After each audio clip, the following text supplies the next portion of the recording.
The photograph shouldn't exist. Elena Washington stared at the image of herself from 3 months ago, sitting alone in her favorite coffee shop, completely unaware that someone was watching her. Her hands trembled as she held the picture, noting how the photographer had captured her exact moment of vulnerability, the day she'd received the foreclosure notice.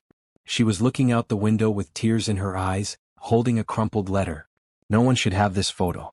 No one should have been watching her during her most private moment of despair. How do you have this? Elena whispered, her voice barely audible in the luxurious office overlooking downtown Chicago. The leather chair felt cold beneath her, and the city lights below seemed to mock her confusion. Adrian Cross sat across from her, his dark eyes unreadable. He was the kind of man who commanded attention without trying, tall, broad-shouldered, with the kind of confidence that came from never hearing the word no. His black hair was perfectly styled, and his expensive suit probably cost more than Elena made in 6 months. But it was his eyes that unsettled her most. They held secrets, and apparently they held her secrets too. I make it my business to know about people before I work with them, Adrian said, his voice smooth as silk but carrying an edge that made Elena's skin prickle. Your father, Robert Washington, was a remarkable man. He built something beautiful with Washington Fine Arts Gallery. It would be a shame to see it disappear. Elena's breath caught. Her father had died 2 years ago, leaving behind a gallery drowning in debt and a daughter who discovered that her accounting degree meant nothing when faced with the reality of keeping an art business alive. She'd been fighting to save her father's legacy ever since, working 3 jobs and selling her own paintings just to make minimum payments on loans she'd never known existed. My father never mentioned you, Elena said, trying to keep her voice steady. She set the photograph down but couldn't stop looking at it. The violation of privacy felt like ice in her veins. We had a complicated relationship, Adrian replied, and for a moment, something flickered across his face, pain maybe or regret. But that's not why you're here. Elena forced herself to focus on his words instead of the growing list of questions filling her mind. Why had he been watching her? How did he know about her father's debts? And most importantly, why was she sitting in the office of one of Chicago's most powerful businessmen at 9 o'clock on a Tuesday night? You said you could help me save the gallery, Elena said, her voice stronger now. What exactly are you proposing?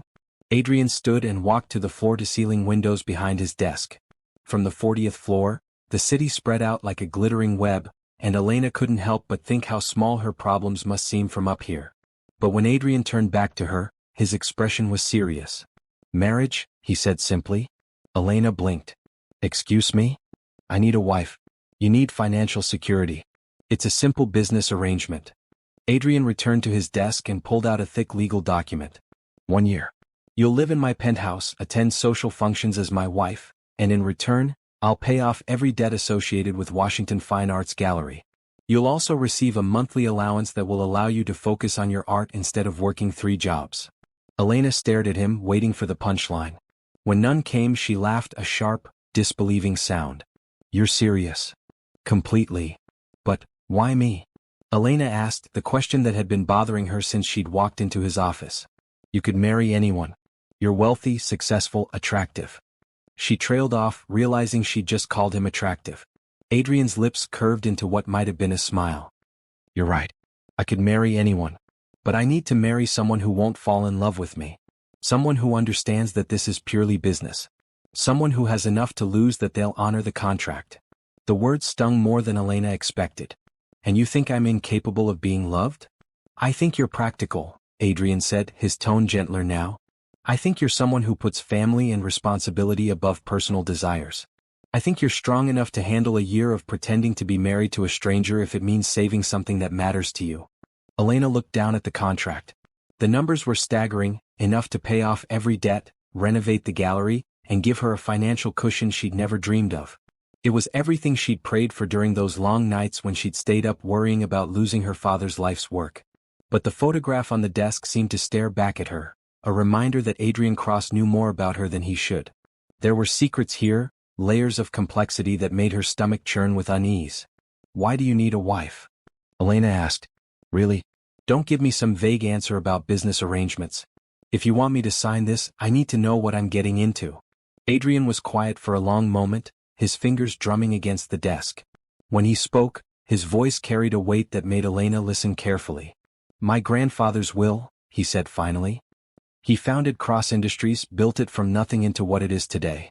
When he died, he left everything to me with one condition. I had to be married by my 35th birthday, or control of the company goes to my cousin Marcus. When is your 35th birthday? Elena asked, though she had a feeling she already knew the answer. 6 weeks from today. Elena's eyebrows shot up. 6 weeks? And you're just now looking for a wife? I've been resistant to the idea, Adrian admitted. I hoped my lawyers could find a way around the will. They couldn't. So here we are. And your cousin Marcus? Adrian's expression hardened. Marcus would destroy everything my grandfather built. He's only interested in quick profits and short-term gains. The company employs over 10,000 people. Their jobs, their families, their futures, all of that hangs in the balance. Elena studied his face, looking for signs of deception. She'd gotten good at reading people during her years of struggling to keep the gallery afloat, dealing with creditors and lawyers and landlords who all wanted something from her. But Adrian's concern for his employees seemed genuine. So you need a wife and I need money, Elena said slowly. But why the surveillance? Why were you watching me before we met? Adrian's jaw tightened. I told you I research people before I work with them. That's not an answer. It's the only answer you're getting tonight. Elena felt a chill run down her spine.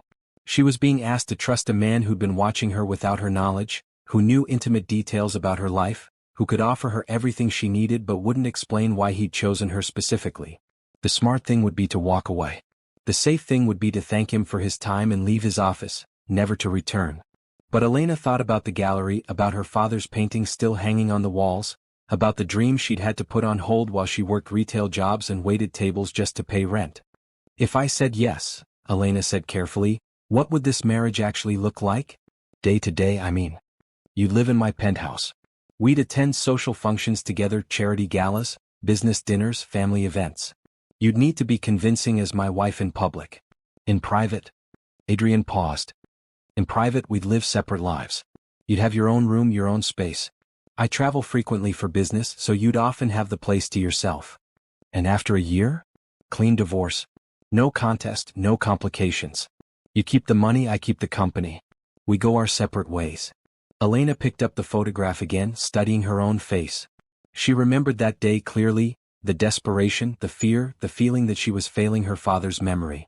She'd been so alone, so overwhelmed by the weight of trying to save something that seemed impossible to save. I need time to think, Elena said. You have 24 hours, Adrian replied. After that, I'll need to explore other options. Elena stood, her legs feeling unsteady.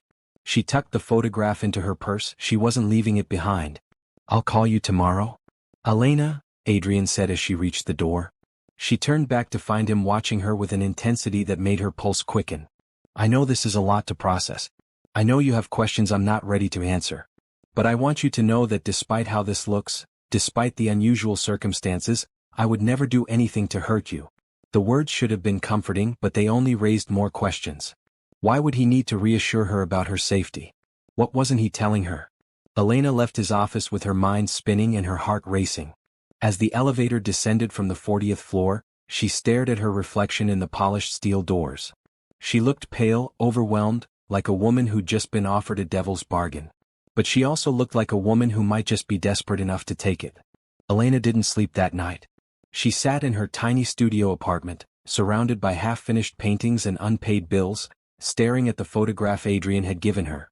Every time she looked at it, she felt that same chill of violation, the unsettling knowledge that someone had been watching her during her most vulnerable moment. She tried calling her best friend Sarah, but what could she say? Hey, a billionaire wants to marry me for a year to save his company, and oh, by the way, he's been stalking me? It sounded insane even in her own head.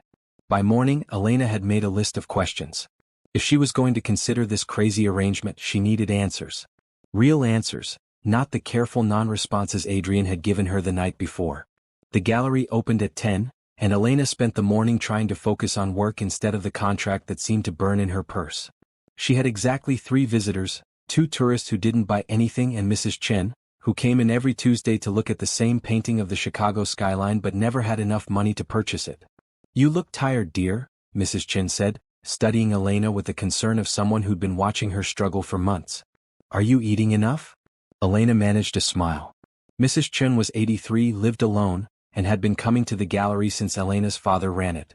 She was one of the few people who remembered Robert Washington and could tell stories about the early days when the gallery was thriving. "I'm fine, Mrs. Chin. Just didn't sleep well." "Worrying about money again?" Mrs. Chin asked with the directness that came with age. "You know, your father used to pace around this gallery at night when he was stressed. I could see the lights on from my apartment across the street." Elena's chest tightened. "He never told me he was worried about money." "He didn't want to burden you," Mrs. Chin said gently. "But he was so proud of you. Always talking about your paintings, your talent. He believed you'd do something amazing with your art." After Mrs. Chin left, Elena stood alone in the gallery, surrounded by her father's carefully curated collection. The afternoon light streaming through the windows illuminated a painting he'd been particularly proud of, a vibrant landscape by a local artist who died young and unknown. Her father had believed in supporting artists who might never be famous but whose work deserved to be seen. This was what she was fighting for. Not just a building or a business but a dream. A place where art mattered, where beauty could exist even in a world that seemed increasingly focused on profit and practicality. At 3 o'clock, Elena called the number on Adrian's business card. "I have questions," she said when he answered. "I expected you would. Can you meet me at 4? "No," Elena said, backing away from him. "You don't get to make decisions about my safety without consulting me. You don't get to have me followed and photographed and watched like I'm some kind of object that needs protecting instead of a person who deserves to know when she's in danger." Adrian's face crumpled. "I was trying to do the right thing. The right thing would have been honesty. The right thing would have been treating me like a partner instead of a possession." "You're right," Adrian said quietly. "I'm sorry. I thought if I could handle it myself, you wouldn't have to be afraid. But now I'm afraid anyway, and I'm also angry and hurt and feeling like I can't trust you." Elena's voice broke slightly. "How am I supposed to believe anything you've told me? How do I know this whole marriage isn't just another way of controlling me? Because Adrian started, then stopped, his jaw working like he was trying to swallow words that wanted to come out. "Because what?" "Because I care about you. More than I should. More than our contract allows for." Elena stared at him, her anger warring with something else, hurt, disappointment, and underneath it all, a treacherous flutter of hope. "You care about me, but you don't trust me enough to tell me the truth?" "I was scared," Adrian admitted. "Scared that if you knew how dangerous this could be, you'd leave. And I couldn't bear the thought of you leaving. So you lied to me instead." "Yes. And I was wrong." Elena walked to the window looking out at the city spread below.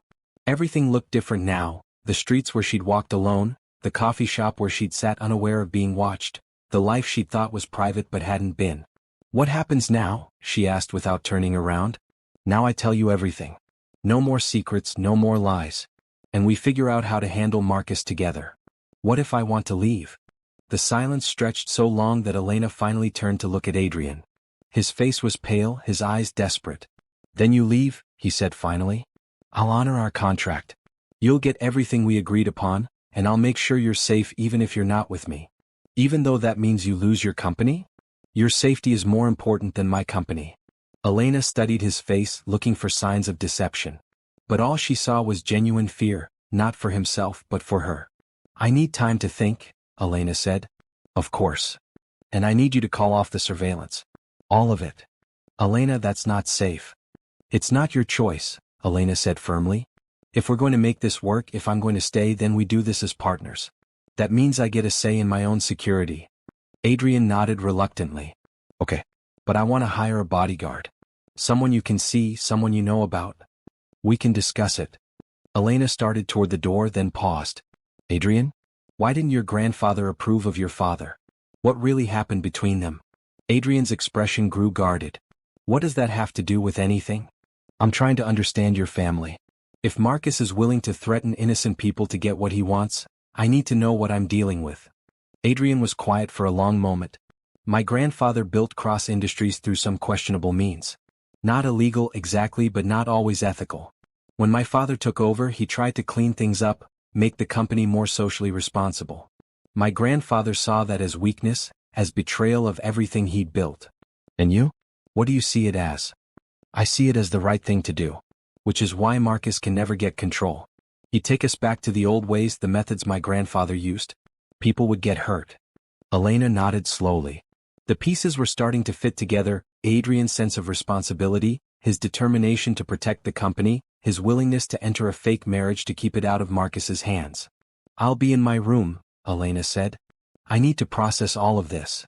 "Elena," Adrian called as she reached the door. "I know I don't deserve it, but please don't give up on us." "On this?" Elena met his eyes. "I haven't given up. But trust, once broken, takes time to rebuild." "I have time." "Do you? What if Marcus escalates his threats? What if he finds another way to sabotage your inheritance? Then we'll face it together. If you'll let me." Elena left Adrian's office with her mind spinning and her heart aching. She'd been falling for him, slowly, carefully, but undeniably. The man who made her coffee in the mornings, who listened to her talk about her art, who'd given her back her dreams. But that man had also been lying to her, making decisions about her life without her knowledge or consent. In her room, Elena sat on her bed and stared at her wedding ring. The diamond caught the light beautifully, but now it felt heavy on her finger. A symbol of a marriage built on contracts and secrets rather than trust and love. Her phone buzzed with a text from Sarah. "How's married life? Still feeling like you're playing house with a stranger?" Elena stared at the message, not sure how to respond. She wasn't playing house with a stranger anymore. She was playing house with a man she was falling in love with, a man who was trying to protect her but didn't know how to trust her with the truth. She typed back, "It's complicated." Sarah's response was immediate, "Good complicated or bad complicated?"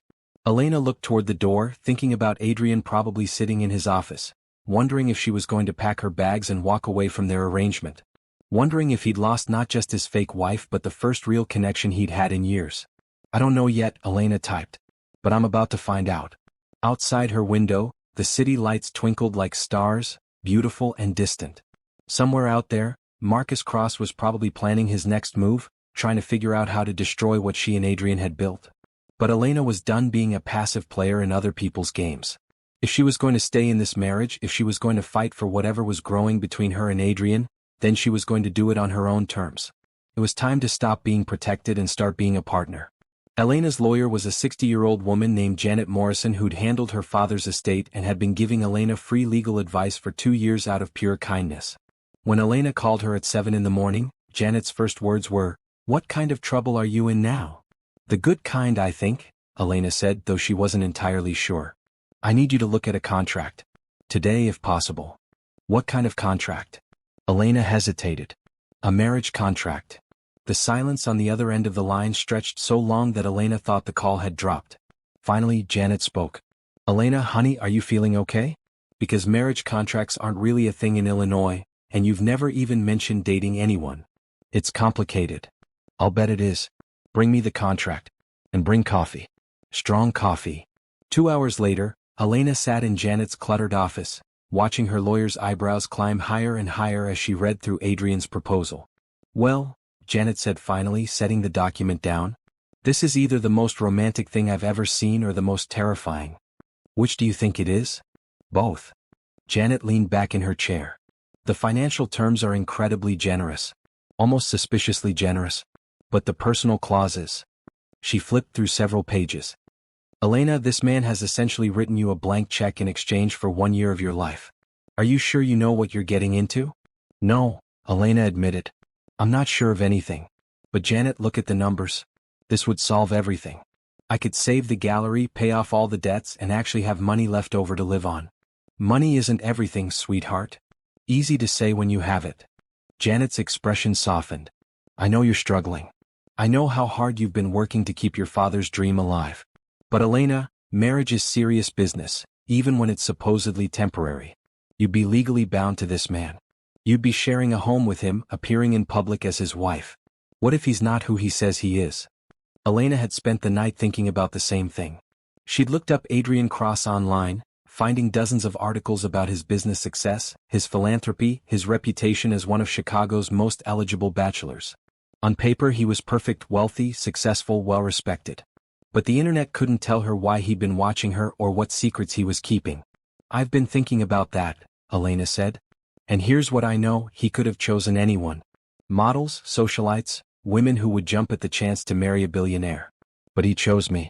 A struggling artist with nothing to offer except the ability to keep my mouth shut and play a role. That tells me he's not looking for a real relationship any more than I am. Or it tells you he's looking for someone vulnerable enough to manipulate." Elena winced. Thanks for the vote of confidence. I'm not trying to hurt your feelings. I'm trying to protect you. Janet picked up the contract again. But I have to admit, from a legal standpoint, this is actually pretty fair. The termination clauses are clean. Either party can end the arrangement with 30 days' notice. The financial obligations are clearly defined. And there's even a clause about what happens if either party violates the terms of the agreement. What happens? The money stops, but there are no penalties beyond that. No lawsuits, no damages, no vindictive clauses. It's almost like he's trying to make it as easy as possible for you to walk away if you need to. Elena felt some of the tension in her shoulders ease. So you think it's legitimate? I think it's unusual as hell, but yes, it appears to be legitimate. The question is whether you're prepared for the reality of living this lie. That afternoon, Elena walked through the gallery one more time, trying to imagine what it would look like if she could actually afford to restore it properly. The hardwood floors could be refinished, the walls repainted, the lighting updated. She could host opening nights again, bring in new artists, maybe even display some of her own work. Her phone rang at exactly 3 o'clock. Have you made a decision? Adrian's voice was calm, but Elena thought she detected a note of tension underneath. I want to meet your cousin Marcus, Elena said. What? You said he'd destroy the company if he inherited it. I want to meet him and judge for myself. That's not part of the arrangement.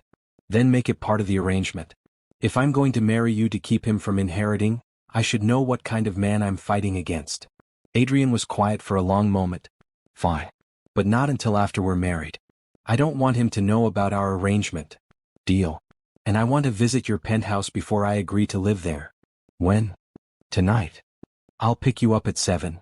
Elena spent the rest of the afternoon trying to calm her nerves. She changed clothes 3 times, finally settling on a simple black dress that made her feel confident without being too formal. She wasn't trying to impress Adrian, this was a business arrangement after all, but she also didn't want to look like she was desperate. Even though she was. Adrian arrived at exactly 7 o'clock, driving a sleek black sedan that probably cost more than Elena made in 2 years. He looked different again, more relaxed, wearing dark jeans and a button-down shirt instead of his usual business attire. You look nice, he said as she got into the car, and Elena was surprised by how genuine the compliment sounded. Thank you. The drive to his building was quiet, both of them lost in their own thoughts. Elena watched the city pass by outside her window, noting how the neighborhoods grew more upscale as they headed toward the lakefront. By the time they pulled up to Adrian's building, she felt like she'd traveled to a different world entirely. The doorman greeted Adrian by name and looked at Elena with polite curiosity. The elevator ride to the 40th floor felt endless, and Elena's stomach dropped as they climbed higher and higher. Afraid of heights? Adrian asked, noticing her discomfort. Not usually. But I've never lived this far off the ground.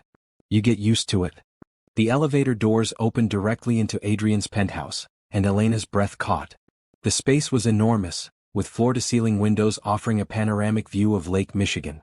The decor was modern but warm, with rich colors and expensive furniture that somehow managed to feel comfortable rather than intimidating. This is beautiful, Elena said, meaning it. Thank you. Would you like the full tour?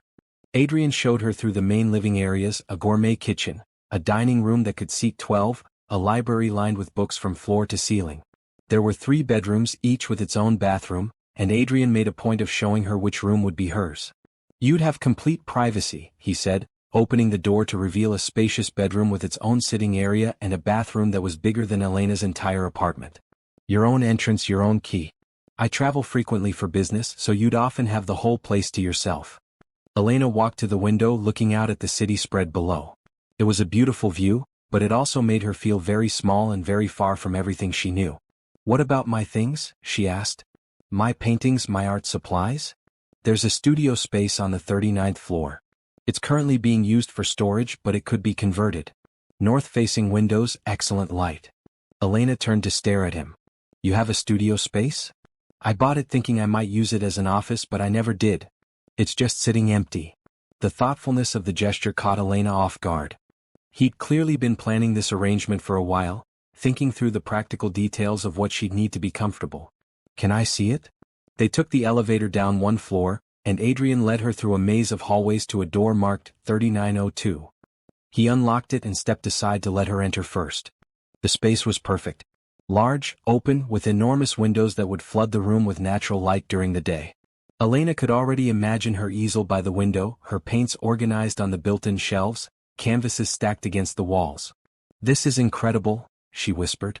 "Is that a yes?" Adrian asked quietly. Elena turned to face him, studying his expression. He was trying to look casual, but she could see the tension in his shoulders, the way his hands were clenched at his sides. This mattered to him more than he was letting on. "Why me?" she asked one more time. "Really? I need to know." Adrian was quiet for a long moment, looking out at the city lights. When he spoke, his voice was softer than she'd ever heard it. "Because you're the only person I've met who cares about something more than themselves. Because you've spent 2 years fighting for your father's dream when it would have been easier to give up. Because you're honest and brave and you don't let people intimidate you even when they should. You don't know me well enough to know all that." "I know enough." Elena closed her eyes, feeling the weight of the decision pressing down on her. In her heart, she knew she was going to say yes.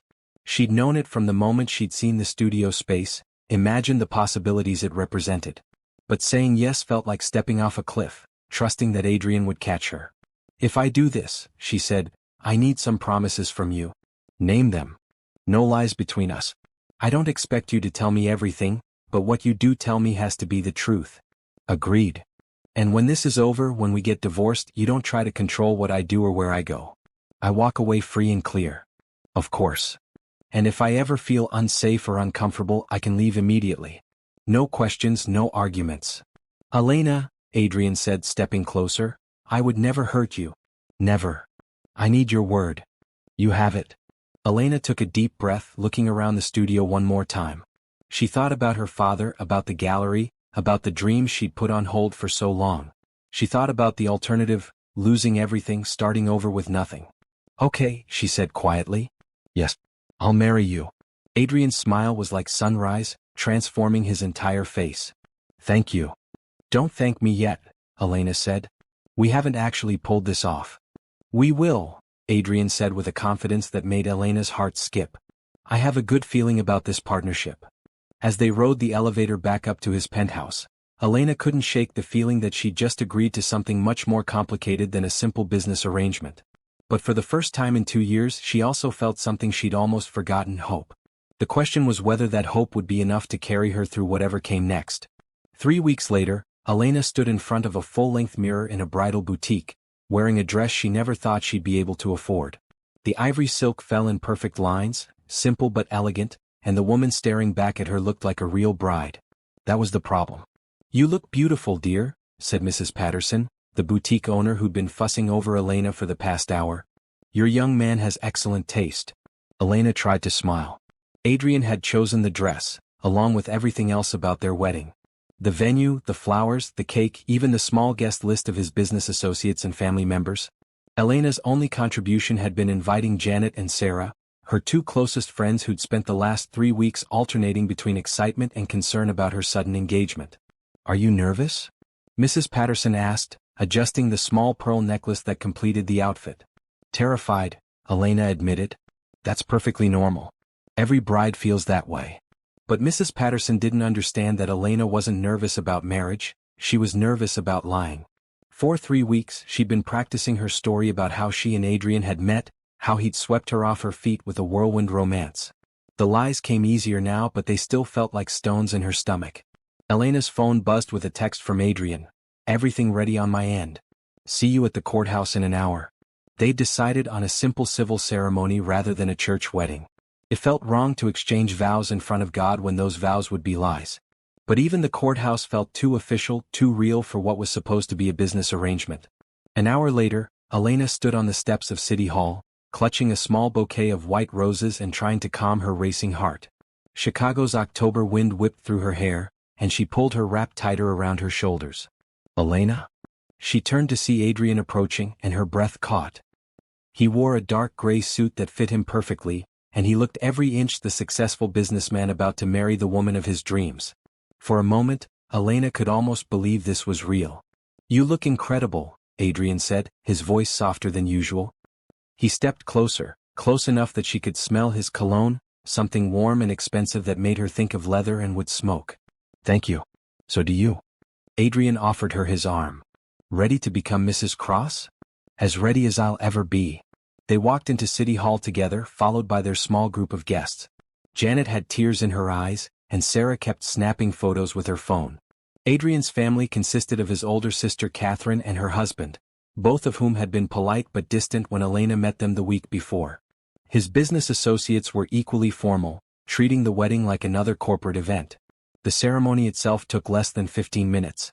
Elena found herself standing in front of Judge Martinez, a kind-faced woman in her 50s who'd probably performed thousands of weddings. But as they began to exchange vows, Elena realized she hadn't prepared for how intimate the moment would feel. "Do you, Adrian Cross, take Elena Washington to be your lawfully wedded wife?" Judge Martinez asked. "I do," Adrian said, his eyes locked on Elena's face. His voice was steady, confident, but Elena thought she saw something deeper in his expression, something that looked almost like hope. "Do you, Elena Washington, take Adrian Cross to be your lawfully wedded husband?" Elena opened her mouth, but for a moment no sound came out. This was it. The point of no return. Once she said these words, she'd be legally bound to a man she barely knew, living a lie that would define the next year of her life. But she thought about the gallery, about her father's dreams, about the studio space waiting for her 39 floors above the city. She thought about the freedom to paint again, to create instead of just surviving. "I do," Elena said, and her voice was stronger than she'd expected. Adrian slipped a ring onto her finger, a simple platinum band with a single diamond that caught the light beautifully. Elena had been surprised when he presented it to her the week before, explaining that they needed to look convincing as newlyweds. "The ring is yours to keep," he'd said, "regardless of what happens." Now, as Elena slipped a matching platinum band onto Adrian's finger, she noticed how warm his hands were, how steady. Her own hands were trembling slightly, but Adrian's touch was reassuring. "By the power vested in me by the state of Illinois, I now pronounce you husband and wife," Judge Martinez said with a smile. "You may kiss the bride." Elena's heart stopped. They hadn't discussed this part. In all their planning and contract negotiations, they'd somehow failed to address the fact that weddings traditionally ended with a kiss. Adrian stepped closer, his hands coming up to cup her face gently. "Is this okay?" he whispered, so quietly that only she could hear. Elena nodded, not trusting her voice. Adrian's lips touched hers softly, briefly, but the contact sent electricity through Elena's entire body. It was supposed to be for show, a performance for their guests, but there was something genuine in the way his thumb brushed across her cheek, something tender in the way he held her. When they broke apart, Elena felt dizzy. The applause from their small audience seemed to come from very far away. "Congratulations, Mr. and Mrs. Cross," Judge Martinez said, handing them their marriage certificate. Elena stared at the document, seeing her name written next to Adrian's in official black ink. Elena Cross. It looked strange, like it belonged to someone else entirely. The reception was held at a private dining room in one of Chicago's most exclusive restaurants. Elena sat at the head table next to Adrian, picking at her dinner and trying to make conversation with his sister Catherine. "So how did you and Adrian really meet?" Catherine asked, her tone suggesting she didn't entirely believe the story they'd been telling. "At a coffee shop," Elena said, reciting the lie they'd practiced. "I was having a terrible day and he offered to buy my coffee. We started talking and—" She shrugged, trying to look dreamy and romantic instead of terrified. "How romantic," Catherine said dryly. "And you've been dating for how long?" 6 months, Elena replied, though they'd actually known each other for less than a month. "Funny, Adrian never mentioned you before last month." Elena felt heat creep up her neck. "We kept things quiet at first. Adrian values his privacy." "Yes, he does," Catherine agreed. "Almost to a fault." Before Elena could respond, Adrian stood and tapped his wine glass with his fork. The room fell quiet as he prepared to give a speech. "Thank you all for being here today," Adrian began, his voice carrying easily through the room. "Elena and I know this has been quick, but when you find the right person you don't want to wait." He looked down at Elena, and she was struck by how sincere he sounded. If she didn't know better, she'd believe every word. "Elena brings light into my life," Adrian continued. "She's talented, compassionate, and brave enough to take a chance on a workaholic like me. I promise to spend every day of our marriage proving that I deserve her trust." Elena felt tears prick her eyes. The words were beautiful, even if they weren't entirely true. Or maybe they were true in a way. Maybe that was what made this whole situation so confusing. When it was Elena's turn to speak, she stood on unsteady legs, looking out at the faces of people she barely knew. "I never believed in love at first sight," Elena said, and at least that part was honest. But Adrian changed my mind about a lot of things. He sees possibilities where other people see problems. He believes in dreams that other people would call impossible. And he's given me the gift of believing in myself again.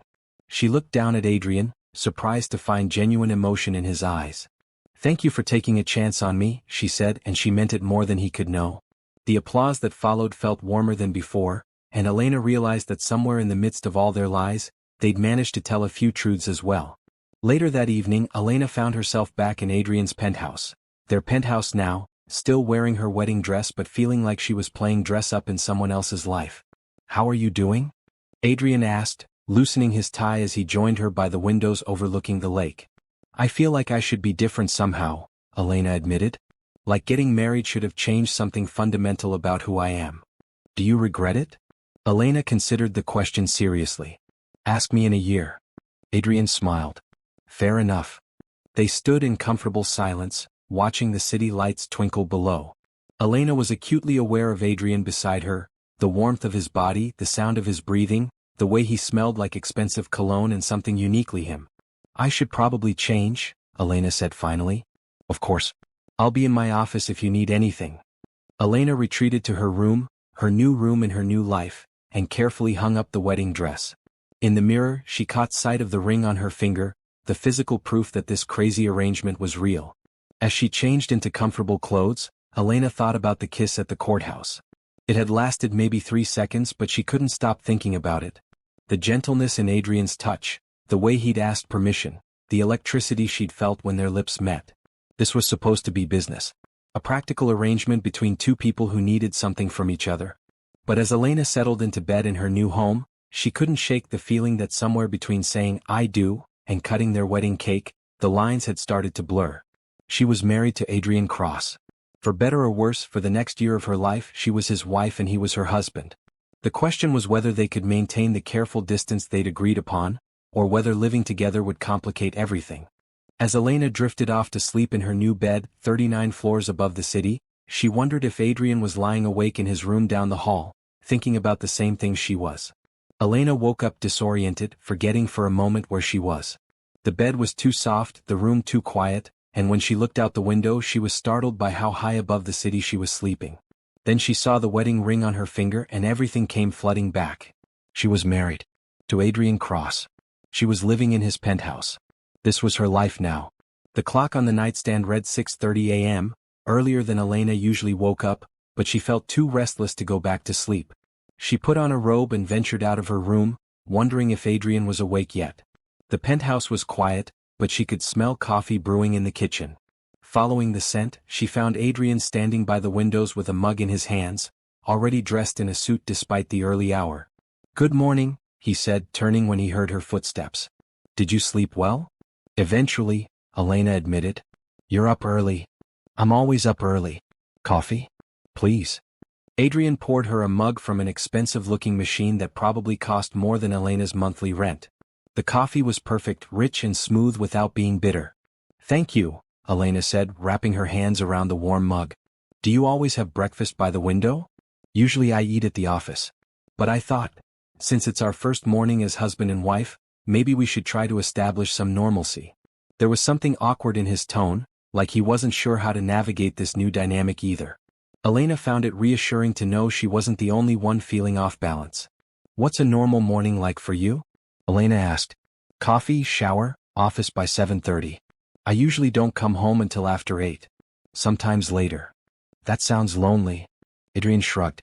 "I'm used to it." Elena studied his profile as he looked out at the lake. In the morning light, she could see details she'd missed before, the slight shadows under his eyes that suggested he didn't sleep well, the way his shoulders carried tension even when he was trying to relax. "What about you?" Adrian asked. "What's your usual routine?" "Coffee, check emails, open the gallery at 10. Close at 6, go home, work on paintings until I fall asleep on the couch." Elena paused. "I guess that sounds lonely too." "Maybe we can figure out how to be lonely together," Adrian said with a slight smile. "Is that what marriage is? Being lonely together?" "I wouldn't know. I've never been married before." "Neither have I." They drank their coffee in comfortable silence, both lost in their own thoughts. Elena found herself wondering what Adrian's normal mornings were really like. Did he eat breakfast? Did he read the news? Did he ever just stand by the windows and enjoy the view, or was he always thinking about work? I should probably get going, Adrian said eventually. I have meetings all morning. Of course. Adrian started to leave, then turned back. Elena? If you need anything today, anything at all, call me. I know this is all new and probably overwhelming. Thank you. After Adrian left, Elena found herself alone in the penthouse for the first time. She wandered through the rooms trying to get a feel for the space that was supposed to be her home for the next year. Everything was beautiful but impersonal, like a high-end hotel rather than a place where someone actually lived. The one exception was Adrian's office, which she glimpsed through an open door. Unlike the rest of the penthouse, this room felt lived in. There were papers scattered across the desk, books stacked on shelves, a half-empty coffee mug forgotten on a side table. It was the first space that felt like Adrian rather than like a designer's idea of how Adrian should live. Elena spent the morning moving her things into her new room. It didn't take long. She didn't own much. Her clothes filled less than half the enormous walk-in closet, and her art supplies looked lost in the spacious bedroom. But when she unpacked her paintings and propped them against the walls, the space began to feel more like hers. That afternoon she went down to the studio space Adrian had shown her. In the daylight, it was even more beautiful than she'd remembered. The north-facing windows filled the room with perfect, even light, and Elena could already imagine spending hours here with her easel and paints. She was setting up her supplies when her phone rang. It was Sarah, her best friend, calling for a post-wedding check-in. So, Sarah said without preamble, how does it feel to be married to Chicago's most eligible bachelor? Surreal, Elena admitted. Good surreal or bad surreal? I'm not sure yet. Elena, I have to ask, are you sure about this? I mean, I know you said it's a business arrangement, but marriage is marriage. What if you actually fall for this guy? Elena had been trying not to think about that possibility. It won't happen. How can you be so sure? Because I know what this is. It's temporary. We both get what we need and then we move on with our lives. But he's attractive, he's successful, he seems to genuinely care about you. Sarah. I'm just saying, stranger things have happened. And the way he looked at you yesterday during the ceremony? Elena remembered the kiss, the gentle way Adrian had touched her face, the something in his eyes that had seemed almost real. It was an act. For the guests. If you say so. After they hung up, Elena tried to focus on organizing her art supplies, but Sarah's words kept echoing in her head. What if she did fall for Adrian? What if the careful boundaries they'd established started to blur? It was dangerous thinking, and Elena forced herself to push it away. This was business. Adrian had been clear about that from the beginning, and she needed to remember it. That evening, Elena was cooking dinner when Adrian came home. She'd decided to make pasta, something simple that she couldn't mess up too badly in the unfamiliar kitchen. Something smells good, Adrian said, loosening his tie as he entered the kitchen. I hope you like spaghetti. I wasn't sure what you usually eat for dinner. I usually order takeout. Or eat at the office. Well, tonight you get home cooking. Fair warning, I'm not much of a chef. Adrian smiled. I'm sure it's better than whatever I would have managed. As they sat down to eat, Elena was struck by how domestic the scene felt. If someone looked through the windows, they'd see a married couple sharing dinner in their beautiful home, talking about their days like couples do. How was your first day as a married woman? Adrian asked. Quiet. I spent most of it setting up the studio. Thank you again for that space, it's perfect. I'm glad you like it. What will you paint first? Elena considered the question. I'm not sure. It's been so long since I've had the freedom to paint whatever I want instead of what I think will sell. What do you want to paint? Honestly? You. Adrian's fork paused halfway to his mouth. Me? Elena felt heat creep up her neck. I mean, as a subject. You have interesting features. Good bone structure. And the way the light hits your face in the morning. She trailed off, realizing how personal that sounded. You've been studying my face? It's what artists do. We observe. And what do you observe about me? Elena met his eyes across the table. You're tired. You work too hard. You carry a lot of responsibility and sometimes it shows in the way you hold your shoulders. But there's also something else, something you're not telling me. Adrian set down his fork. What do you mean? I mean you have secrets. Big ones. And sometimes when you think I'm not looking, you get this expression like you're carrying the weight of the world. Adrian was quiet for a long moment, looking down at his plate. When he spoke, his voice was softer than usual. My grandfather didn't just leave me his company, he said. He left me his mistakes too. Cross Industries has a complicated history. Not everything we built was built cleanly. Elena waited, sensing that this was important. When I took over, I found out about some business practices that, let's just say, they wouldn't meet today's ethical standards. I've been spending the last 5 years trying to clean up the mess, make amends where possible, steer the company in a better direction. Is that why your cousin can't inherit? Because he doesn't care about fixing those mistakes. Marcus would make them worse. He sees the company as a cash machine, not as something that employs real people with real families. If he took over, he'd cut jobs, close factories, sell off assets for quick profits. Everything my grandfather built would be gone within 5 years. Elena began to understand the weight Adrian carried. It wasn't just about keeping his inheritance. It was about protecting thousands of people who depended on Cross Industries for their livelihoods. That's a lot of pressure, Elena said softly. It's my responsibility. But who takes care of you? Adrian looked up, seeming surprised by the question. What do you mean? I mean, you're worried about 10,000 employees trying to fix your grandfather's mistakes, running a billion-dollar company, and dealing with family pressure to get married. Who makes sure you're okay? Adrian stared at her for a moment, and Elena saw something vulnerable flicker across his face. I've never really thought about it. Maybe you should. They finished dinner in contemplative silence, both lost in their own thoughts. As Elena cleared the dishes, she was aware of Adrian watching her, but when she glanced at him, he looked away. Elena, Adrian said as she loaded the dishwasher, can I ask you something? Of course. Do you ever regret not pursuing your art more seriously? I mean, before your father died and you had to take over the gallery? Elena paused, considering the question. Sometimes. But I also loved working with my father. The gallery was his dream, but it became mine too. I just wish I could have done both, kept the gallery running and still had time for my own work. And now you can. Now I can, Elena agreed. Thanks to you. We're helping each other, Adrian said. That's what partners do. Partners. Elena liked the sound of that better than business arrangement or fake marriage. It implied equality, mutual support, shared goals.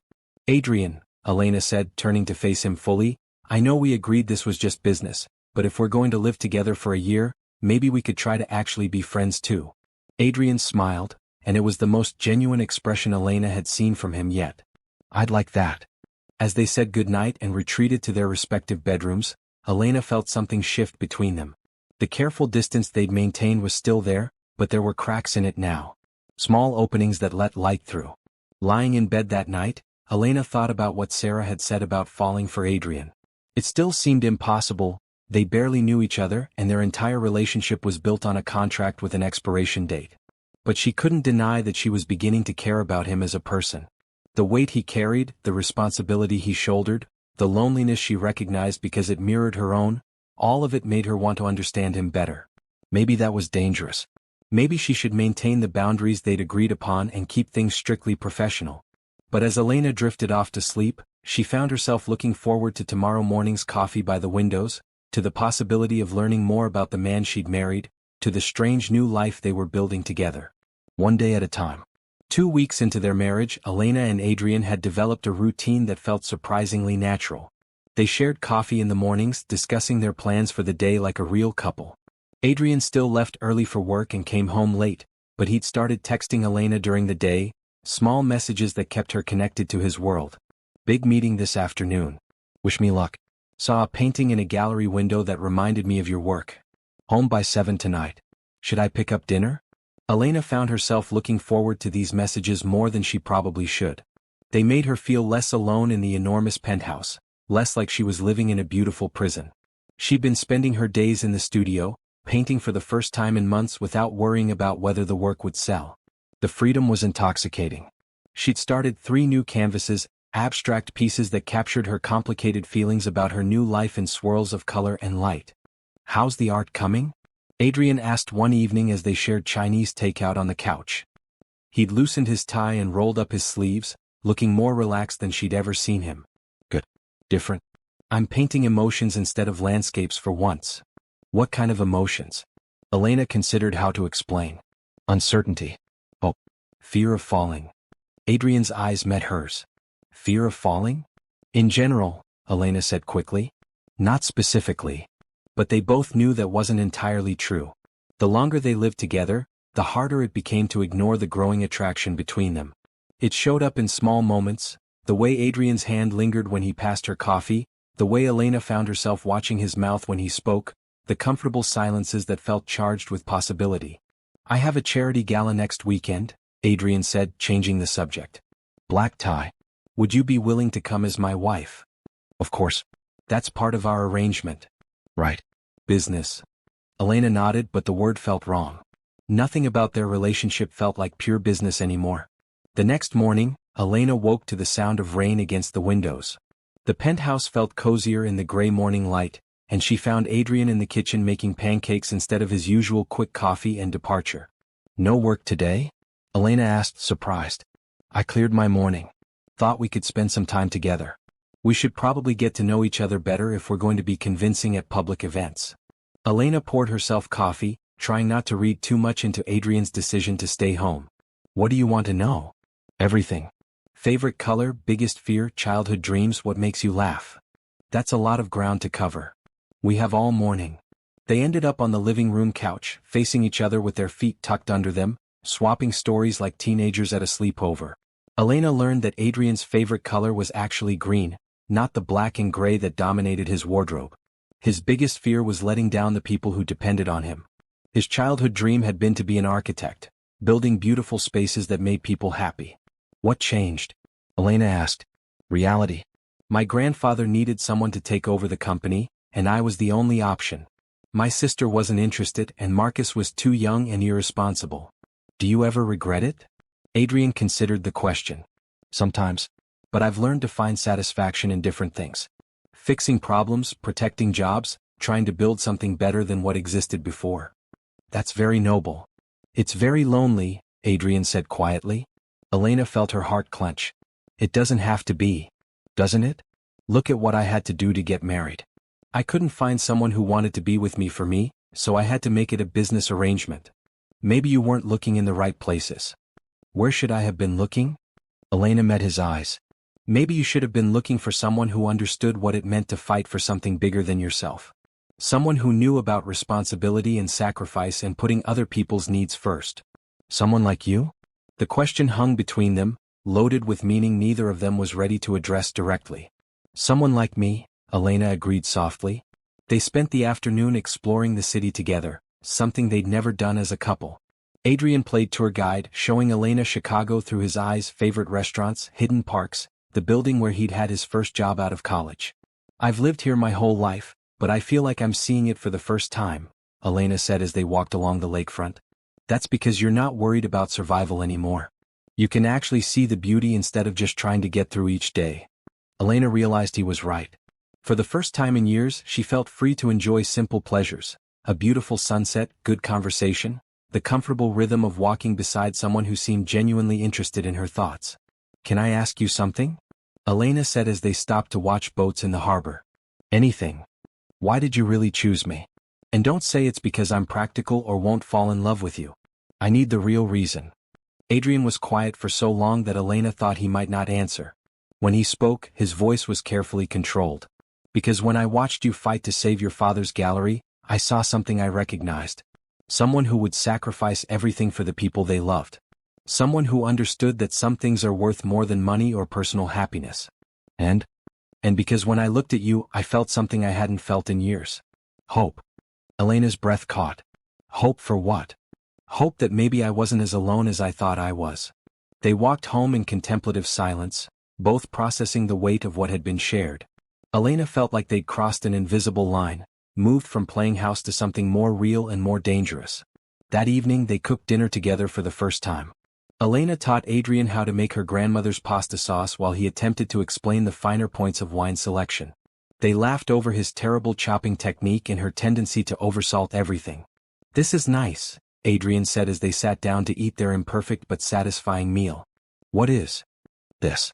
Having someone to come home to. Cooking together. Talking about something other than quarterly reports and board meetings." Elena smiled. "It is nice. Is this what normal couples do?" "I wouldn't know. I've never been part of a normal couple." "Neither have I." After dinner, they settled on the couch to watch a movie, but neither of them paid much attention to the screen. Elena was hyper-aware of Adrian beside her, the warmth of his body when his arm brushed hers, the way he laughed at the funny parts. Halfway through the movie, Elena fell asleep with her head on Adrian's shoulder. She woke up hours later to find herself covered with a soft blanket, Adrian gone. There was a note on the coffee table. Didn't want to wake you. Sweet dreams. Elena went to bed that night with her heart racing and her mind spinning. What they were doing felt less like a business arrangement and more like falling in love. But love wasn't part of their contract. Love would complicate everything, make the inevitable ending so much harder. But as she lay in her bed, thinking about Adrian's confession by the harbor, Elena wondered if it was already too late to protect her heart. Maybe the question wasn't whether she would fall for her fake husband, but whether she already had. And maybe, just maybe, he was falling too. Elena discovered the photographs by accident. She'd been looking for a phone charger in Adrian's office while he was in a meeting, and when she opened his desk drawer, there they were, dozens of pictures of her, dating back months. Her hands shook as she flipped through them. There she was leaving the gallery, having coffee with Sarah, grocery shopping, walking through Grant Park. Some were taken from a distance with a telephoto lens, others seemed to be from security cameras or phone cameras. All of them showed her going about her daily life, completely unaware that she was being watched. The worst part wasn't the violation of privacy, though that made her stomach churn. The worst part was that some of the photos were clearly taken after they'd met, after they'd signed their contract, after they'd been married. Adrian had continued having her followed even after she'd agreed to marry him. Elena sank into Adrian's desk chair, staring at a photo of herself from just last week. She'd been coming out of an art supply store, smiling at something on her phone, probably one of Adrian's texts. The thought that someone had been watching that private moment, capturing it without her knowledge, made her feel sick. Elena? She looked up to find Adrian standing in the doorway, his face going pale as he saw what she was holding. I can explain, he said quickly. Can you? Elena stood up, holding the photos out toward him. Because I'm having trouble understanding why my husband has been having me followed by private investigators. Adrian closed the office door behind him, his face grave. It's not what you think. What I think is that you've been lying to me from the beginning. What I think is that this whole marriage is based on you stalking me and manipulating me when I was most vulnerable. That's not true. Then explain these. Elena threw the photos onto his desk, where they scattered like evidence of betrayal. Adrian ran his hands through his hair, looking more distressed than she'd ever seen him. The surveillance started before we met. I was having you watched because... He trailed off, seeming to struggle with how much to reveal. Because why? Because someone was threatening you. Elena blinked. What? About 4 months ago, I started receiving anonymous messages. Someone who knew about my connection to your father, who knew that I felt responsible for what happened to the gallery. The messages said that if I tried to help you, there would be consequences. For both of us. Elena's mind reeled. What kind of consequences? The person claimed they could destroy the gallery's reputation, ruin your career as an artist, even threaten your physical safety. I hired the investigator to make sure you were protected. Protected by having me stalked? Protected by making sure no one could get close enough to hurt you without us knowing about it. Elena stared at him, trying to process this information. And you didn't think to tell me someone was threatening me? I was trying to handle it without involving you. I thought if I could figure out who was behind the threats, I could make them stop. And did you? Figure out who it was? Adrian's expression darkened. I have suspicions. Who? My cousin Marcus. Elena sank back into the chair. Your cousin is threatening me? I can't prove it yet. But Marcus has access to information about my grandfather's business relationships, including his connection to your father. And he has the most to gain if our marriage fails and I lose my inheritance. So you think he's trying to sabotage us?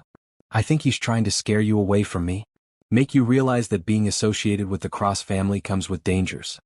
Elena looked down at the scattered photographs, seeing them in a new light. These recent ones. I kept the surveillance active because the threats didn't stop after we got married. If anything, they've gotten worse. Elena felt a chill run down her spine. What kind of threats? Adrian hesitated, then walked to his desk and pulled out a folder. Inside were printed emails, all from anonymous accounts, all containing messages that made Elena's blood run cold. She's prettier than I expected. Be a shame if something happened to that face. Car accidents happen all the time in Chicago. Especially to people who don't pay attention to where they're going. Your new wife seems to like walking alone at night. Not very safe for a woman in this city. Elena's hands trembled as she read through the messages. When did you get these? The most recent one came yesterday. Yesterday? And you didn't tell me? I was trying to protect you. Elena stood up abruptly, anger flaring. By lying to me? By having me followed like a criminal? By letting me walk around completely unaware that someone wants to hurt me? I was going to tell you. When? After I ended up dead? Elena, please? No. Elena didn't sleep that night. She paced her room, thinking about the threats, the surveillance, the careful way Adrian had been managing her life without her knowledge. By morning she'd made a decision. She found Adrian in the kitchen at dawn, looking like he hadn't slept either. His hair was disheveled, his eyes red-rimmed, and he was staring at his coffee like it might hold answers to questions he didn't know how to ask. "We need to talk," Elena said. Adrian looked up, his expression cautious. "Okay. I want to meet Marcus." "Elena, that's not a good idea." "What? Because you think he'll try to hurt me? Or because you're afraid I'll learn something you don't want me to know?" Adrian winced. "Because he's dangerous.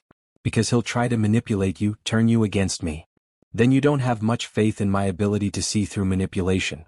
"That's not what I meant." Elena poured herself coffee and sat across from him at the kitchen island. "Adrian, if we're going to make this work, this marriage, this partnership, whatever we're calling it, then I need to understand what we're really fighting. I can't make informed decisions about my own life if I don't know all the facts." "What do you want to know?" "Everything. Starting with your grandfather's relationship with my father." Adrian was quiet for a long moment, then seemed to come to a decision. "Your father worked for Cross Industries when he was young. He was brilliant, creative, had ideas about expansion that could have made the company billions. My grandfather saw his potential and took him under his wing." "What happened?"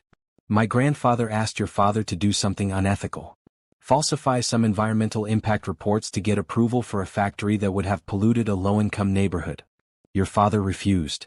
Elena felt her stomach drop. "And?" "My grandfather blacklisted him. Made sure he couldn't get another job in corporate America. Your father had to start over from nothing, which is how he ended up opening the art gallery. So my father's financial struggles, those were because of your family." "Yes." Elena stared at Adrian, processing this information. "How long have you known this?" "I found out about 5 years ago when I was going through my grandfather's papers. I tried to find your father to make amends, but by then he was already sick. So you've been watching me, feeling guilty about what your family did to mine." "It started as guilt," Adrian admitted. "But it became something else." "What?" "Admiration. Respect. And eventually, love." Elena's breath caught. "Love? I know it's not part of our contract. I know it complicates everything. But Elena, what I feel for you is real. It started before we met, watching you fight to save something your father built despite impossible odds. It grew when I got to know you, when I saw your strength and your talent and your heart." Elena felt tears prick her eyes. "You love me?" "Yes. But you still didn't trust me enough to tell me the truth." Adrian's face crumpled. "I was afraid. Afraid that if you knew how my family had hurt yours, you'd hate me. Afraid that if you knew about the threats, you'd run. I've never had anything to lose before, Elena. I didn't know how to handle being afraid of losing you." Elena stood up, needing space to think. She walked to the windows, looking out at the lake, trying to process everything Adrian had told her. "Your grandfather destroyed my father's career because he wouldn't compromise his ethics," she said finally. "Yes. And now Marcus wants to inherit a company that your grandfather built through those same unethical practices." "Yes. And you're trying to keep that from happening by marrying me, honoring a will that was written by a man who ruined my father's life." "Elena." She turned to face him. "Do you see the irony in that? You're using your grandfather's own weapon against his legacy. He required you to be married to inherit, probably thinking he was forcing you to settle down and have children to continue the family line. Instead, you're marrying someone whose family he destroyed, someone who'll help you turn his company into something he would have hated." Adrian stared at her. "I never thought about it that way. My father would have liked that. He always believed in poetic justice." "Are you saying?" Elena took a deep breath. "I'm saying I want to meet Marcus. I want to understand exactly what kind of man we're fighting. And then I want to make a decision about our marriage based on complete information instead of half-truths and good intentions." Relief flooded Adrian's face. "You're not leaving?" "I didn't say that. I said I want all the facts before I decide." "Fair enough." Elena walked back to the kitchen island, standing close enough to Adrian that she could see the hope and fear warring in his eyes. If I stay, she said carefully, things have to change between us. What do you mean? I mean no more lies. No more making decisions about my life without consulting me. No more treating me like something fragile that needs to be protected instead of a partner who can handle the truth. I can do that. And I want to be involved in the business side of things. If Marcus is threatening us, I want to know what our options are. Legal, financial, whatever it takes to protect ourselves and the company. Adrian nodded. I'll set up a meeting with my lawyers. Good. Elena paused, studying his face. And Adrian? About what you said, about loving me. His expression grew guarded. You don't have to say anything. I know our contract doesn't include feelings. Our contract also didn't include surveillance and death threats, Elena pointed out. I think we can safely say we've moved beyond the original terms. What are you saying? Elena stepped closer, close enough to touch him if she wanted to. I'm saying that somewhere between playing house and learning to trust each other, I started falling for you too. Despite the lies, despite the complications, despite the fact that this was supposed to be temporary. Adrian's eyes widened. Elena. But love without trust doesn't work. So if you want this to be real, if you want us to be real, you have to prove that you can be honest with me. Even when it's scary. Even when you think the truth might hurt me. I can do that, Adrian said, his voice rough with emotion. Can you? Even if it means letting me take risks? Even if it means accepting that I might choose to walk away? Yes. Elena searched his face, looking for any sign of doubt or reservation. What she saw instead was determination and something that looked very much like love. Okay, she said finally. Then let's call Marcus. Let's set up a meeting and see what we're really dealing with. Adrian reached for her hands, holding them gently. Elena, are you sure? Once we do this, once we really start fighting back, there's no going back to the simple business arrangement we started with. I know, Elena said. But we passed simple a long time ago. As Adrian pulled out his phone to call his cousin, Elena felt something shift inside her chest. The careful walls she'd built around her heart were crumbling, replaced by something stronger and more dangerous than she'd ever expected. She was all in now. For better or worse, she was choosing to fight for this marriage, this man, this complicated life they were building together. The question was whether they'd be strong enough to survive whatever Marcus threw at them next. The meeting with Marcus was set for the following evening at a neutral location, the private dining room of an upscale restaurant downtown.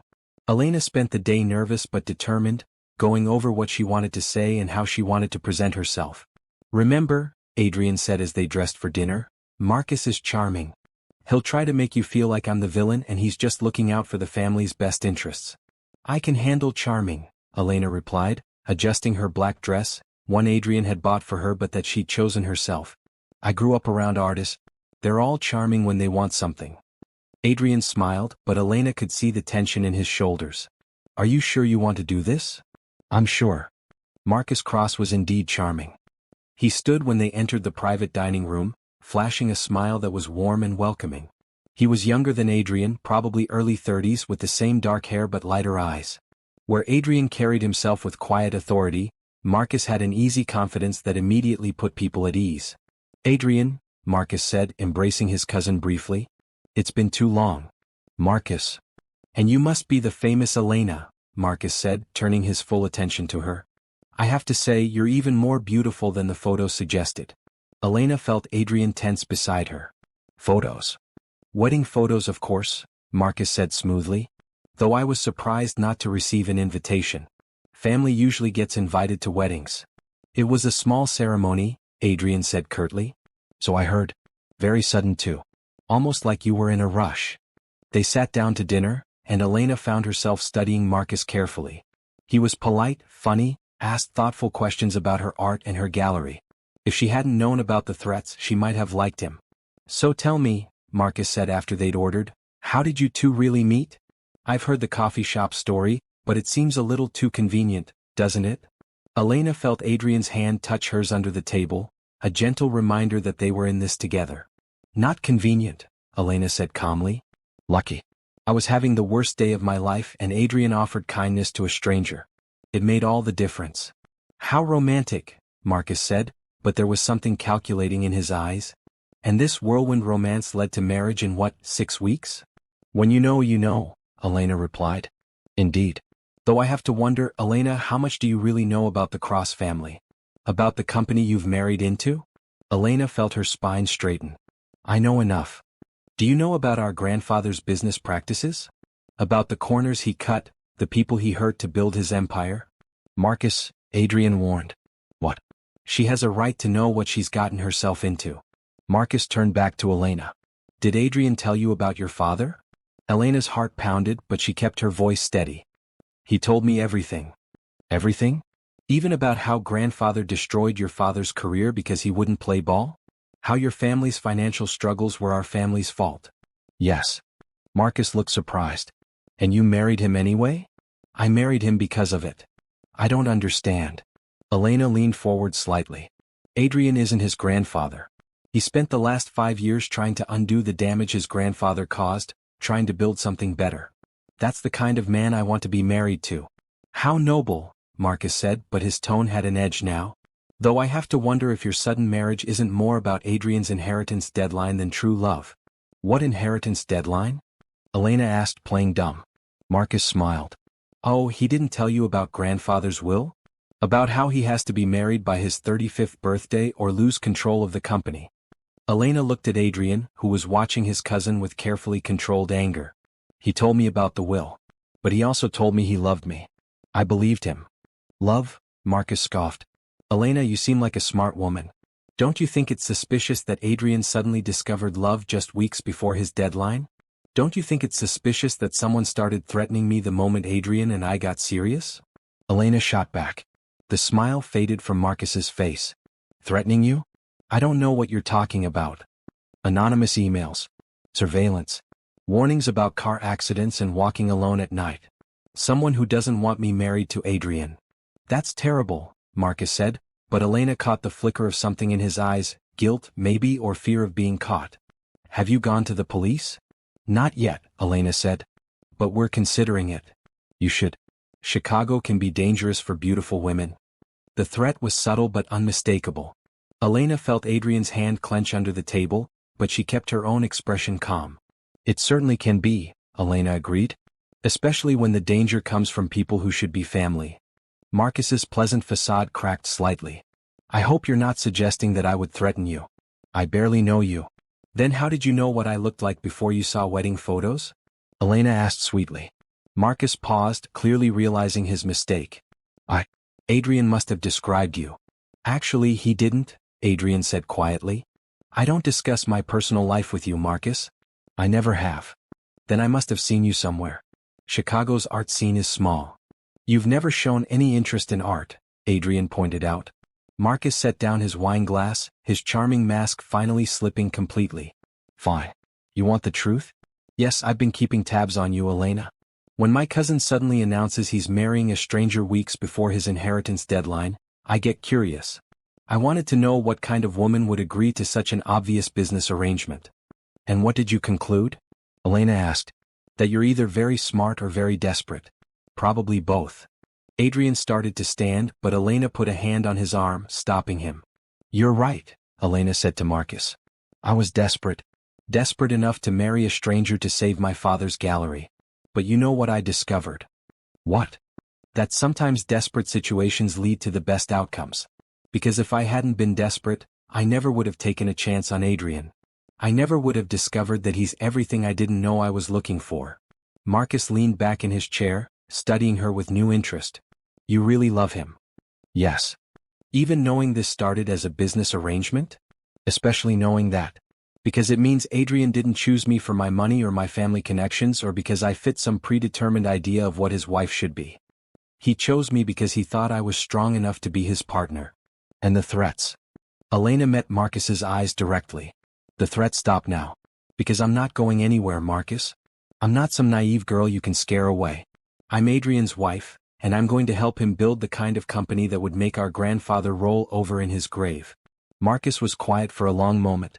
Then, unexpectedly, he laughed. I have to admit, I underestimated you, he said. I thought you'd run at the first sign of trouble. Then you don't know me very well. No, I don't. But I'm beginning to think I'd like to. The tension at the table shifted, becoming less hostile and more curious. The threats really stop? Adrian asked his cousin. Marcus nodded. They stop. Though I have to say, if you two can convince me that this marriage is real, You'll have no trouble convincing the lawyers who'll try to contest grandfather's will. Someone's going to contest it? Elena asked. Oh yes, Marcus said. Grandfather had other relatives who feel they deserve a piece of Cross Industries. They'll claim Adrian's marriage is a sham, try to prove he's only fulfilling the letter of the will, not the spirit. Elena looked at Adrian. You didn't tell me about that. I was hoping it wouldn't come to that. It will, Marcus said. But watching you two together, I think you'll be fine. There's something real here even if it didn't start that way. As they left the restaurant, Elena felt emotionally drained but oddly hopeful. The threats were over but new challenges were waiting. Other family members who would try to tear apart what she and Adrian had built. Are you okay? Adrian asked as they drove home. I'm okay. Are you? I'm proud of you. The way you handled Marcus, you were incredible. Elena smiled. We handled him. Together. Back at the penthouse, they settled on the couch with glasses of wine, both processing the evening's revelations. So, Elena said, other relatives are going to try to prove our marriage is fake. Probably. How do we prove it's real? Adrian turned to face her fully. Is it real, Elena? Because for me somewhere along the way it stopped being pretend. Elena set down her wine glass and moved closer to him on the couch. It's real for me too. I love you, Adrian. Not the man you pretended to be when we first met, but the real you. The one who carries too much responsibility and doesn't sleep enough and makes terrible pancakes but tries anyway. Adrian laughed softly. My pancakes aren't that bad. They're pretty bad. I'll work on it. Elena reached up to touch his face, running her thumb along his cheekbone. I love you, Elena said, admiring the ring that somehow captured everything about their journey together. But you know what I love most about this? What? It's not perfect. Look. She held up her hand, showing him how one of the paint chips was slightly smudged, how the stones weren't all exactly the same size. It's beautiful and unique and a little imperfect. Just like us. Adrian laughed, pulling her closer. Just like us. As they stood together in the gallery surrounded by art and love and the life they'd built from the ashes of desperation and necessity, Elena thought about the journey that had brought them here. She'd married a stranger to save her father's dream, but she'd found something she'd never even known she was looking for. A partner, a love, a future that was entirely her own. So what now, Mrs. Cross? Adrian asked. Elena smiled, looking around at the gallery full of art and possibility, then up at the man who'd given her back her dreams and taken her heart in return. Now we live happily ever after, she said. The real kind. The kind that takes work and compromise and choosing each other every single day. Even when I make terrible pancakes? Especially when you make terrible pancakes. Outside, Chicago glittered in the evening light, and somewhere in the city, other people were probably falling in love in their own unexpected ways. But Elena was exactly where she belonged, in the arms of the man who'd started as a stranger with a business proposition and become the greatest love of her life. Their marriage had begun with a contract, but it would continue with something much stronger, a choice made freely to build a life together one day at a time. And as Adrian spun her around the gallery, both of them laughing like the newlyweds they finally truly were, Elena knew that some of the best love stories began not with love at first sight, but with two people brave enough to take a chance on something impossible and make it real. 6 months later, Elena stood in the same courthouse where she and Adrian had first been married, but this time everything was different. They weren't there for a business arrangement or to fulfill the terms of a will. They were there because 3 weeks earlier, Adrian's inheritance had been challenged by distant relatives who claimed their marriage was a fraud. The evidence against us is substantial, their lawyer, Janet Morrison, had explained during their preparation meeting. Anonymous tips about your business arrangement, financial records showing the payment to Elena around the time of your marriage, even testimony from staff members who observed your separate bedrooms in the early months. But we're not living a lie anymore, Elena had protested. Our marriage is real now. The question is whether the court will believe that, Janet had replied. And whether they'll accept that a marriage can evolve from business to genuine love. Now, sitting in the courtroom beside Adrian, Elena felt the weight of scrutiny from dozens of strangers who would decide the fate of their marriage in Adrian's company. The Cross relatives who'd brought the challenge sat across the aisle, their lawyer a sharp-faced woman who'd spent the morning painting Elena as a gold digger and Adrian as a desperate man willing to commit fraud to keep his inheritance. Your Honor, the opposing lawyer was saying, the evidence clearly shows that this marriage was arranged for financial benefit only. Mrs. Cross received substantial payments immediately following their wedding, payments that coincidentally matched the exact amount needed to save her failing gallery. Elena squeezed Adrian's hand under the table. They'd known this moment would come, had prepared for it, but hearing their love story reduced to a financial transaction still stung. Furthermore, the lawyer continued, witnesses will testify that the couple maintained separate bedrooms and showed no signs of physical affection during the early months of their marriage. This was a business arrangement, pure and simple, designed to circumvent the spirit of Harrison Cross's will. When it was Janet's turn to present their case, she stood with quiet confidence. Your Honor, my clients don't deny that their marriage began as a practical arrangement. But the law doesn't require that marriages begin with love, only that they be entered into freely and maintained in good faith. What we'll show today is that Adrian and Elena Cross have built a genuine partnership, a real marriage, and a love that has grown stronger with each passing day. The first witness called was Sarah, Elena's best friend, who testified about the change she'd observed in Elena over the past months. Elena was different after she married Adrian, Sarah said. Happier. More confident. She'd light up when she talked about him, and not because of his money. She loved how thoughtful he was, how he remembered little things about her art, how he made her feel heard and valued. Catherine, Adrian's sister, was called next, and Elena held her breath. Catherine had been polite but distant throughout their marriage, and Elena wasn't sure which side she'd come down on. My brother has always been serious, Catherine testified. Focused on work, responsible to a fault. But with Elena he's different. Lighter. He actually laughs now. He talks about art and beauty and things that have nothing to do with quarterly profits. Elena didn't marry my brother for his money, she saved him from a life where money was all he had. The most challenging moment came when Elena herself took the stand. The opposing lawyer was relentless, trying to get her to admit that she'd married Adrian solely for financial gain. Mrs. Cross, isn't it true that you were facing bankruptcy when you met my client? Yes, Elena answered honestly. And isn't it true that your financial problems disappeared immediately after your marriage? Yes. So you'd have us believe that it's just a coincidence that you happened to fall in love with a billionaire right when you needed money most? Elena took a deep breath, looking out at the courtroom full of strangers judging her most intimate feelings. No, she said clearly. It's not a coincidence. I fell in love with Adrian not despite our business arrangement, but because of what it revealed about his character. He could have chosen anyone to marry. Models, socialites, women who would have been grateful for the opportunity. Instead, he chose someone who needed help, someone who was fighting to preserve something beautiful in a world that often destroys beautiful things. That told me everything I needed to know about the kind of man he is. So you admit you married him for what he could give you? I married him for who he is. The fact that he was also willing to help me save my father's gallery just proved that my instincts about him were right. When Adrian took the stand, Elena watched the jury's faces as he spoke about their relationship with a sincerity that couldn't be manufactured. I need to correct something that's been said here today, Adrian began. Elena didn't marry me for money. I pursued her. I offered her the arrangement because I'd been watching her fight to save something she loved, and I recognized something in her that I'd been looking for my whole life, someone who understood what it meant to put something bigger than yourself first. And your feelings for Mrs. Cross? Janet prompted. Adrian's eyes found Elena's across the courtroom. I love my wife. Not because she's beautiful though she is. Not because she's talented though she is. I love her because she made me want to be better than I was. She made me want to build something worthy of her respect. Our marriage may have started as a contract, but it became something real because Elena is the kind of person who makes everything around her more real, more meaningful, more alive. The final witness was unexpected Marcus Cross, who'd asked to testify on their behalf. Your Honor, Marcus said, I have to admit that I initially opposed this marriage. I thought Elena was a fraud, someone taking advantage of my cousin's deadline pressure. He paused, looking ashamed. I even tried to scare her away with anonymous threats. Murmurs rippled through the courtroom. But when I met Elena, when I saw how she and Adrian were together, I realized I was wrong. Their love isn't convenient or calculated.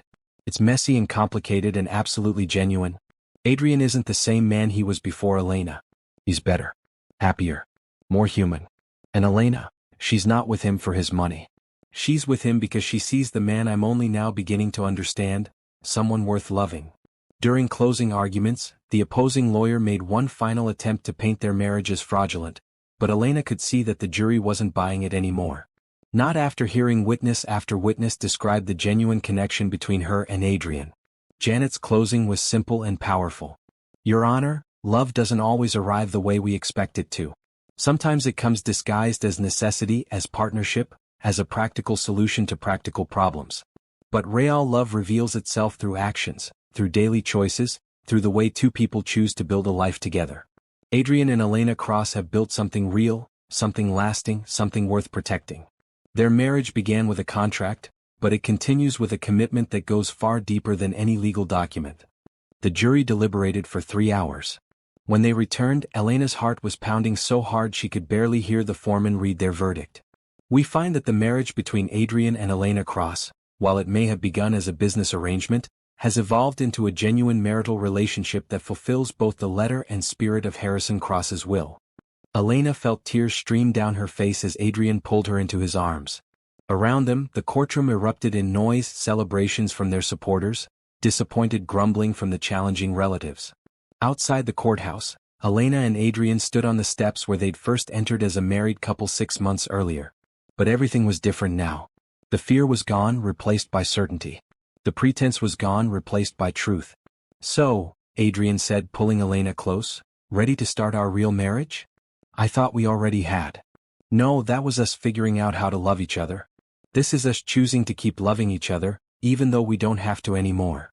Elena looked up at her husband, her real husband, the man she'd chosen and who'd chosen her back every day for 6 months. "I choose you," she said. "For real this time. Forever this time." "Forever," Adrian agreed and kissed her right there on the courthouse steps, in front of reporters and photographers and anyone else who cared to watch. That evening, they celebrated at the gallery, Elena's gallery, which was now thriving thanks to Adrian's initial investment and Elena's renewed passion for her work. The walls were filled with new pieces, including several of Elena's own paintings that were attracting serious attention from collectors. "I have something for you," Adrian said as they stood together in front of Elena's latest painting, a vibrant abstract piece called Falling into Love, that captured the chaos and beauty of their unconventional romance. He handed her a small wrapped box and Elena's heart skipped. "Adrian? Open it." Inside was a new wedding ring, not the simple band he'd given her for their business arrangement, but an intricate piece of art, clearly custom designed. The band was platinum inlaid with tiny chips of paint in every color, and the setting held not just a diamond but small stones in the exact shades Elena favored in her paintings. "Adrian, it's beautiful. I had it made by a jewelry artist in the Arts District. The paint chips are actually from your palette. I saved them from your studio." Elena felt tears prick her eyes. "You saved my paint?" "I saved everything from those early days. The coffee cup you used that first morning, the sketch you left on the kitchen counter, the paint-stained clothes you wore when you were too absorbed in your work to remember to eat. I saved it all because I knew even then that what we were building was precious." Elena let Adrian slip the new ring onto her finger, replacing the one that had symbolized their business arrangement with one that celebrated their choice to love each other. "I love you," Elena said, admiring the ring that somehow captured everything about their journey together. "But you know what I love most about this?" "What?" "It's not perfect. Look." She held up her hand, showing him how one of the paint chips was slightly smudged, how the stones weren't all exactly the same size. "It's beautiful and unique and a little imperfect. Just like us." Adrian laughed, pulling her closer. "Just like us." As they stood together in the gallery surrounded by art and love and the life they'd built from the ashes of desperation and necessity, Elena thought about the journey that had brought them here. She'd married a stranger to save her father's dream, but she'd found something she'd never even known she was looking for. A partner, a love, a future that was entirely her own. "So what now, Mrs. Cross?" Adrian asked. Elena smiled, looking around at the gallery full of art and possibility, then up at the man who'd given her back her dreams and taken her heart in return. "Now we live happily ever after," she said. "The real kind. The kind that takes work and compromise and choosing each other every single day. Even when I make terrible pancakes? Especially when you make terrible pancakes." Outside, Chicago glittered in the evening light, and somewhere in the city, other people were probably falling in love in their own unexpected ways. But Elena was exactly where she belonged, in the arms of the man who'd started as a stranger with a business proposition and become the greatest love of her life. Their marriage had begun with a contract, but it would continue with something much stronger, a choice made freely to build a life together one day at a time. And as Adrian spun her around the gallery, both of them laughing like the newlyweds they finally truly were, Elena knew that some of the best love stories began not with love at first sight, but with two people brave enough to take a chance on something impossible and make it real.